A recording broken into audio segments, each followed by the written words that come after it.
Uşaq rəsmlərində günəş ananı təmsil edir və biz uşaqlardan günəşi çəkərkən qüsursuz və tam çəkməsini istəyərik. Əgər uşaq günəşin şüalarını günəşə bitişik formada çəkərsə, bu uşağın dünyasındakı ananın güvən dolu, yaxın və aralarındakı bağın güclü olduğunu göstərər. Əgər günəş şüaları günəşdən ayrı şəkildə çəkilibsə, uşaq ana fiquruna duyğusal olaraq uzaqlıq hiss edə bilər. Ana ilə aralarındakı bağın zəif olduğunu, duyğusal dəstəyin isə əksi olduğuna işarədir. Əgər günəş kənarda, küncdə, balaca formada çəkilirsə, bu uşağın anaya qarşı həsrət duyğusunun ön planda olduğunu göstərir.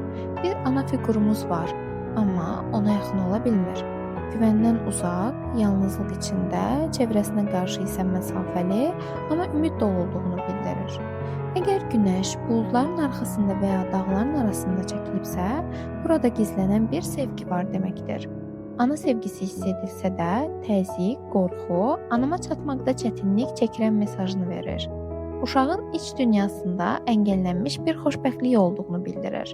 Bu əngəl evə gələn bir bacı və ya qardaş, ananın ağır iş temposu və yaxud da məktəbə başlarkən adaptasiya problemi yaşayan uşaqların şəkillərində özünü göstərə bilər. Və son olaraq, əgər bir rəsmdə 2 dənə günəş çəkilibsə, bu baxım verən şəxsin anadan başqa nənə, baba, bacı, qardaş və yaxud da ki, baxıcı kimi ikinci bir fiqurun olduğuna işarədir.